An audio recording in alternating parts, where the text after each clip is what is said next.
Have the power to know when your power's back on with Orange and Rockland's text alerts. They help you stay in the know about local power outages. Just text OUT to MyORU 69678 and follow the prompts. Messaging and data rates may apply. Orange and Rockland, everything matters.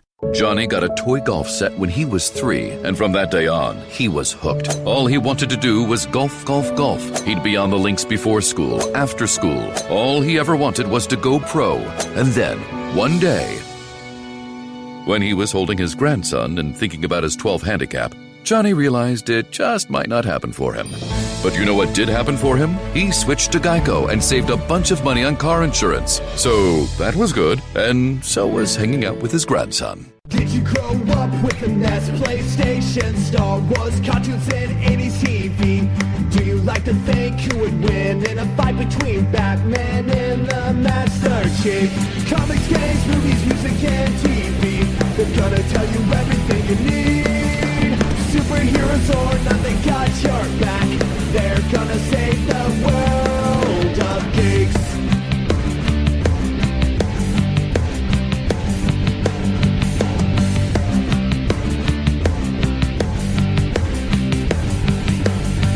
Comics, games, movies, music, and TV. They're gonna tell you everything you need. Superheroes or not, they got your back. They're gonna save the world of this week in geek. This week in geek. And now it's time for another special feature. Okay, so it is about 11 o'clock at night Eastern Standard Time, and I'm going to sort of summarize the last two conferences of the day. The first was the Bethesda conference, which I went into knowing either it's going to be amazing or going to be absolutely horrible.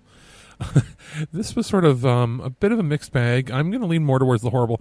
The biggest thing to take away from this is, and I wasn't looking to go into this trying to talk it down or anything, they clearly planted most of the audience with super fans or people that were going to cheer for them, giving them t-shirts and stuff, because the crowd was nonstop clapping, and it looked like I was getting so furious at it that it almost looked like a parody, like something that the people that come up after this, Devolver Digital, would do.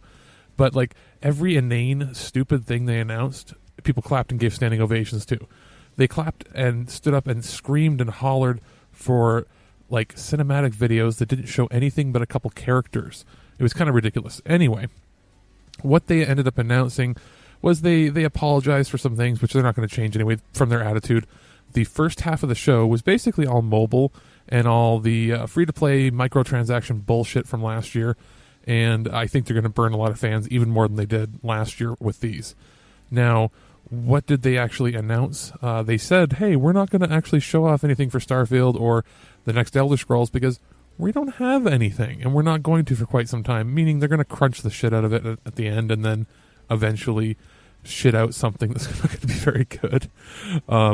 But what they did announce was the Elder Scrolls Blades, that bad mobile title that's microtransaction action to shit.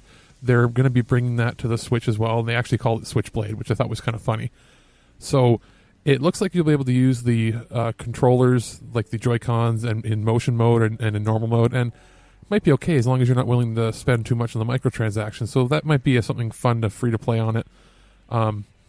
They announced a second season of Fallout 76, which includes NPC characters and a full, complete storyline.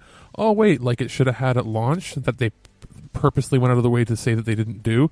Now, they came out and actually tried to cover their ass by saying that the first year this is how it was always planned. The first year was for you to settle the land. The second year is for you to conquer everything. And I'm like, that's complete bullshit, because all their PR, every single ad they had come out before, talked about how it was a fundamentally different game and it was not going to have any of this. So they're backpedaling, trying to retcon things and lie about it, and the audience was eating it up, and I was visibly grinding my teeth and shaking my fist like, what are you doing? You can't lie like this to people and then have everybody clap for you. That's like Hitler stuff. Like, getting him to like, yeah, we're going to kill all the Jews. That's the kind of bullshit, like the fervor the fans had. Like they could have grabbed a puppy, brought it on stage and murdered it, and they would have clapped. So Birdman had mentioned that he was like, when he direct messaged me and said, hey, I think this is pretty cool, but, you know, too little too late. Like, this is far too late to fix it. And it's true. They lost about 80% of their audience, or their potential audience, with the bullshit they pulled last year. And they're not going to get them back. They're going to get maybe 20% back. Like, it might be something to try, but unless this game goes completely free to play, including all the DLC, I'm never going to play it. It's too buggy and bullshit. So, they also talked about the Elder Scrolls Online, showed off a trailer. This is the one I was talking about, where they showed off a trailer which was just not in-game graphics at all. It was just animated, like 3D animated, like high-end sort of Blizzard type stuff, where it showed the Khajiit, and it was a really cool cat. It looked like Birdman's Dr. Wily cat, happened to be a rogue. And that was all cool and everything, but they didn't show any fucking gameplay. And it was woefully, dreadfully, not showing any substance at all, and people clap for it. So I'm like, well, that's a dud. Then they go and show off some more DLC for Fallout 76. They also show off Commander Keen, which I started to get hyped for. I'm like, oh, Commander Keen, I remember that from being a kid on the shareware sites. Now, it looks like it's going to be a Commander Keen for a new generation. They hype it up how they're bringing it back for the newest generation for kids. They're going to have this big rollout to basically drum up interest in it. And it turns out it's not a fucking platformer. It's a mobile, stupid-ass microtransaction game. And it looks like it's complete bullshit. It's never going to be fun. It's dead in the water.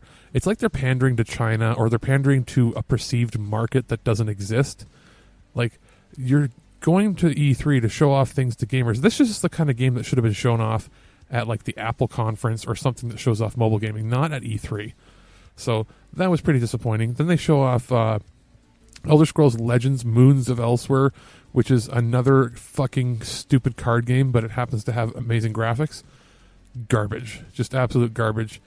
And I'm getting all the bad out of the way. They did go and actually put out a pretty good second half of their show. The second half included Ghostwire Tokyo, which I believe Mike said it was from the creator of the Resident Evil franchise. And they didn't show any gameplay, but they showed, pre-production sort of footage. I'm assuming they're going to show more and it might come out next year sort of thing. It looks very unique. It was very realistic graphics with ninjas and sort of Japanese folklore. Very like Ghost of Tsushima sort of feel. I'm down for that. That actually looks good because it's not made by Bethesda. It's made by somebody else and they're publishing it. So that was good. They showed off crap for Rage that nobody gives a shit about. Rage is dead. Let's be real about this. Then they showed off Wolfenstein Youngblood, which looks colorful, fantastic, amazing. The studio that does all the Wolfenstein games is not one of the main studios. It's out in Europe. And the guy presenting it, I felt bad because I was like, he looks like the Swedish Chef. He talks like the Swedish Chef. That's not a detriment. That's a compliment. He was charming and amazing, and he showed off Cyberpilot, the VR game that unfortunately nobody's going to play because VR is not where it needs to be and probably dead in the water. But Wolfenstein Youngblood looks fantastic. It looks like a 80s neon splashed crazy shooter. It just looks super fun. And it's also going to be like $40 for a standalone game. So I am so down for that. I'll pay for that. Or I'll play it on Stadia or something when it comes out. Then they showed off another cool game called Deathloop. Now, Deathloop is from the creators of Dishonored, that studio in Europe, the French studio. And it looks pretty cool. Again, they didn't show any gameplay. They showed another video that was actually very well made, but it has a very grindhouse sort of feel where it's like guns and swords and ridiculousness. Should be pretty fun. That's one to keep an eye out for. So that's Deathloop. Then they showed off, finally, Doom Eternal. They talked about... And Doom Eternal looks great. It already looked fine before, and we've seen demos of it. But what they showed off was a battle mode that makes it look like a first-person... it's like a first-person shooter fighting game, but it's like you're either the demon going attacking the slayers or you're a slayer attacking the demons. It looks kind of neat. And they talked a lot about this... it's called Orion. It's their streaming platform that is going to do... Like their engine for building their games is now going to have streaming processing power built into it. So the really neat thing there is they'll be able to run... It'll be things like if you have your Switch on Wi-Fi, your Switch will now be able to play more advanced games like a Doom without having to compromise speed, because it'll stream a lot of the complex computations in the background through your internet, that sort of thing. I'm assuming it's the same thing they worked on, because they were working with Google on Stadia to get their game, like the original Doom, working on there. Not original, but like Doom was 2016, working on there for quite some time, and it was one of the games they were demoing internally, and they already said that Doom Eternal is going to be coming out on Stadia. So I'm assuming that they learned something from working with Google and then built that code into their engine, made a proprietary version, which is pretty cool. They probably won't admit that, but that's definitely something that they worked out when they were working with Google, because they've been working with that for a while. Now, let's consider the secret life of the innermost nesting doll. Living most of her life in the dark, inside the other nesting dolls, she has plenty of time to think, if she could. Sadly, she has no brain. However, when an innermost nesting doll hears that Geico not only saves people money, but also has been providing great service for over 75 years, she thinks it's obvious you should switch. Because yes, switching to Geico is a no-brainer. Pity the innermost nesting doll and her lot in life.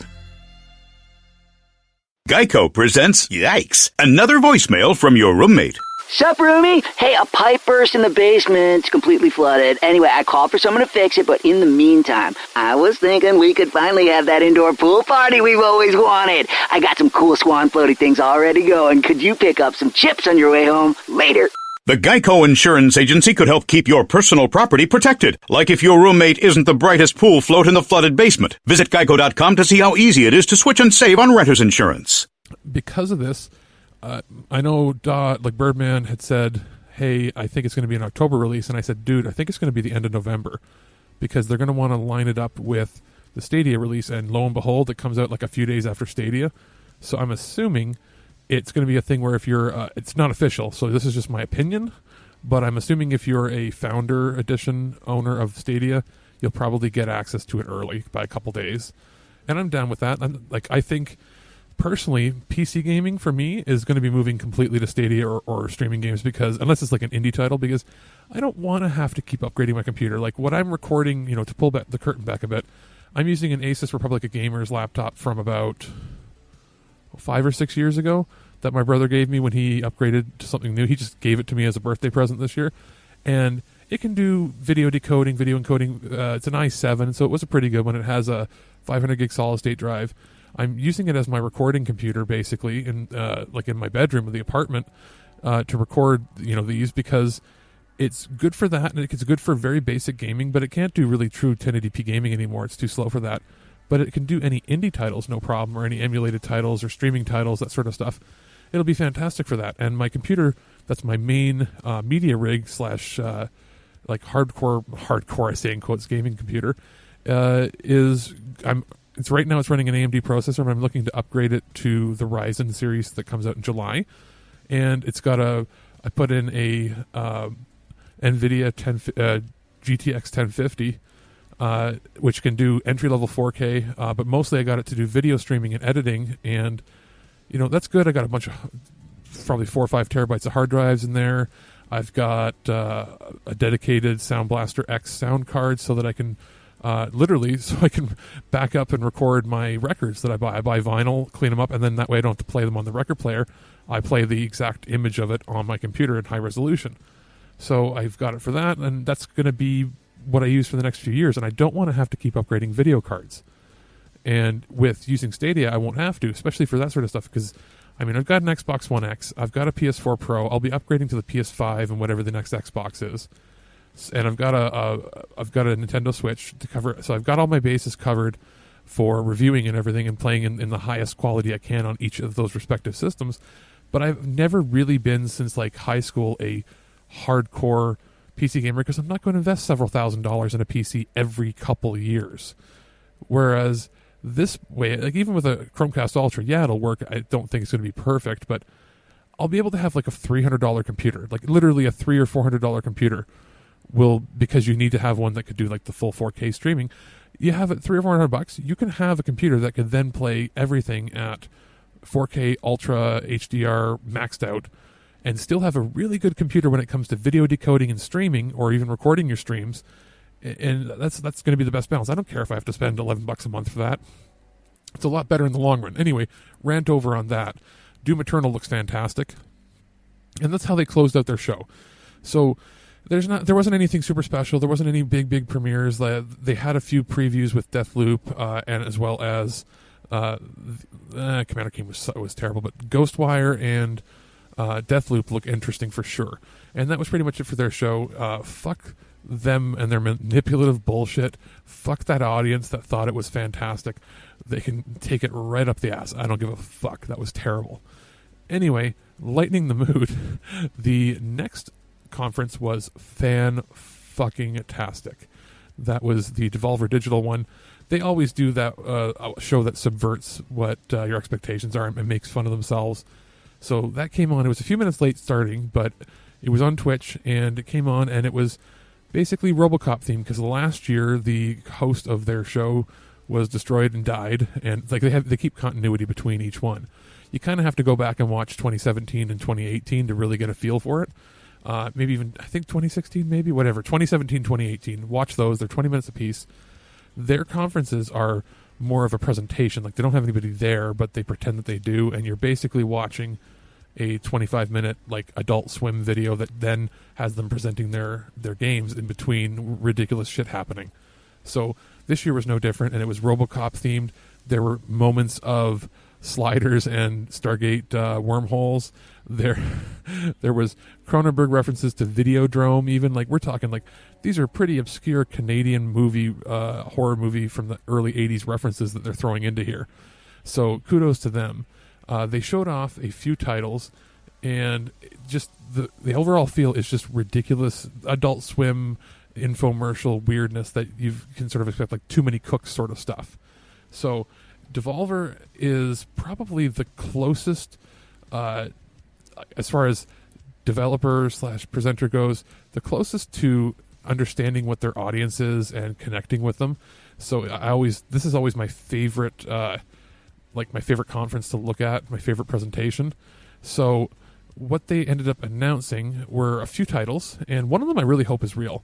So they showed off My Friend Pedro, which is the weird parkour crazy shooting game that I think you're a Spanish banana watching or playing a game on TV. Weird, right? Whatever. So the other games is they revealed a thing called Fall Guys, which looked kind of interesting and colorful. Then they introduced an expansion that was free for The Messenger called Picnic Panic, which is going to be a tropical sort of game. Again, I'm not going to spoil what happens with the plot of their ongoing show because you have to watch it. Just look up Devolver Digital on like Twitch or on YouTube, and you'll find it. And it's called the Devolver Digital Big Fancy Press Conference. Look up 2017, 2018, and 2019 because they're fantastic. Now, they revealed the Devolver Bootleg television commercial. It's basically a game that's a bootleg of all of their other games with puns based on their other games, all wrapped up into one with a bunch of mini games. Very interesting, going to be very cool, very meta. They also introduced Carrion. Now, Carrion is a horror game where you're like, think like John Carpenter's The Thing, only you're playing The Thing, attacking everybody, and it's beautiful pixel art, looks fantastic. And then the other thing they announced, which I'm hoping ends up being completely real. It may not be, but I really hope it is Enter the Gungeon, House of the Gundead, which is sort of a House of the Undead, but it's done in a pixel art 16 or 32-bit 2D pixel art thing. But it looks like it's an actual arcade machine. They're saying it's going to go to actual arcades. I really hope it does. Like, it would be cool if they just made it for home use, but I would really like to go to my local barcade, like I went to one for my brother's bachelor party, and be able to pop a quarter in or just play it on free play and use it as guns, because they had a mocked up. It looked like it was a functional arcade cabinet, and you're going to want to check that out. It looks really cool. So they're really got their finger on the pulse when it comes to like what meme culture and gaming culture, especially. It seems like the videos are made specifically for people in their mid-20s to like 25 to 45 is their age group that they're going for, which is kind of cool and perfect. Now, they closed off their show and then went, actually, I'll tell you something that is really interesting. So the feed was on, and they started the show, and then something happens, and somebody's neck gets snapped, and then it immediately cuts the feed, and people in the chat in Twitch were like, what's wrong with the feed? What's wrong with it? They just didn't get that it was all part of it. And then immediately it cuts in and some things have happened, and it was all part of the show. They actually used the real world to influence and affect how their presentation went, which is really interesting. So once that was over, they had a thing saying, stick around. They basically made fun of the Nintendo Treehouse, where I don't even know if it's still on, but they said it was going to go till midnight or something, which is ridiculous. It probably went for another half hour or so, but it was a Nintendo Treehouse type show, but almost done like the Eric Andre show, like very Adult Swim weird, like just ridiculous shit was happening. They were playing weird games that don't seem to really exist, and I was just looking at the chat feed as 80,000 people slowly started to leave, not understanding what's happening. I'm going to have to go back and look at it after, but they are just my kind of weird. So kudos to them. I can't wait. I'm already waiting till next year. Like, what are they going to do next year? They already did like RoboCop Terminator type stuff. So I have no idea what they're going to do, but it's going to be really, really cool. So, we had overall a bad conference with Bethesda, and then we had a really good one with Devolver. So it balances it out. So far, the Xbox One has been the highlight for me as far as actual like presentation goes. As far as just being the most fun, Devolver Digital obviously hands down. Now, coming up tomorrow at 1 p.m., there is going to be the PC show, which I normally would skip. In past years, Mr. Christopher has watched it for us, but I'm probably going to watch it because they might be showing off more Stadia stuff or more technology, more things that are going to come to it. I think that might be where they go, because there was a lot of talk at these other conferences about doing a lot of AI gaming and like cloud-based gaming. So I think that's going to be the focus of it. I want to see where that goes. And after that, we end up having in the afternoon, I believe it's probably about 4 or 5 or so when it starts. I'll have to double check. It's the Ubisoft show, and I'll be covering that. I'll probably cover. I might do the PC one as a separate coverage, and then I might do the Ubisoft and the Square Enix one after as a combined show. So there may be 2 more tomorrow. There might be 1 or 2 shows tomorrow, depending on how much data and how many things I've read about and covered that we want to talk about. So, and after that, then there's Nintendo on Tuesday, and hopefully something from PlayStation. If not, whatever. And then I believe Thursday, Birdman and I are going to get together and talk about the roundtable, like how did it perform, how did it go? Because by then, pretty much everything should have been announced. And of course, if Sony decides to do something weird, like on a Friday, we'll talk about it on the main TWIG show. But that's going to do it for tonight. I'm going to get this up and edited, and hopefully it'll be out before midnight so everybody can download it. It's been a pretty fun beginning to E3 so far, and I really hope it keeps up this momentum tomorrow. Okay, son, now you're starting to scare the viewers. Just act normal. I'd ask you to do the same, but I'm afraid that ship has sailed. Why are there so many ostriches? But you have a game that is dipped in a Ropey, thick window cocking. So guys, we'll be right back right here on This Week in Geek, only on thisweekingeek.net and many other sites where I syndicate this crap, because I'm a media slut. I like turtles. Loose like your mom. That's right. No fisting, you say. Anything else you object to? Me lucky tater tots. You've been listening to This Week in Geek. Check out our website at thisweekingeek.net for more geek content, and subscribe to our podcast through iTunes or any podcatcher. If you'd like to comment on this episode, head to this episode post on thisweekingeek.net and comment through Facebook Connect. Or you can call our voicemail line at 817-717-7202. Follow and message us on Twitter at This Week in Geek.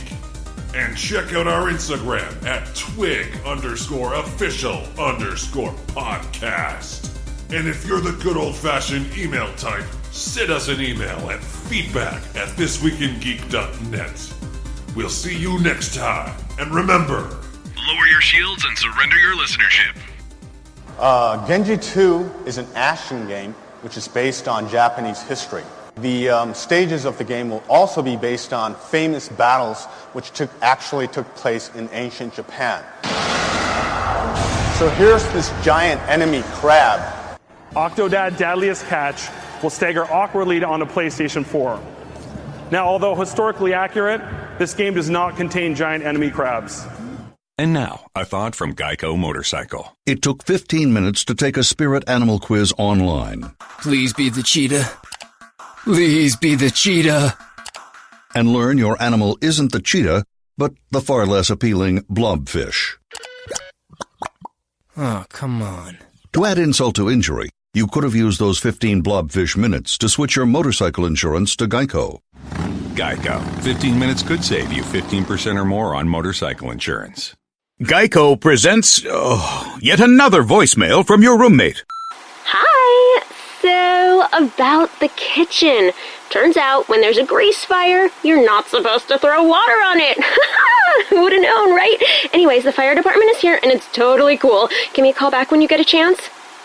The Geico Insurance Agency could help keep your personal property protected, like if danger is your roommate's middle name. Visit geico.com to see how easy it is to switch and save on renter's insurance.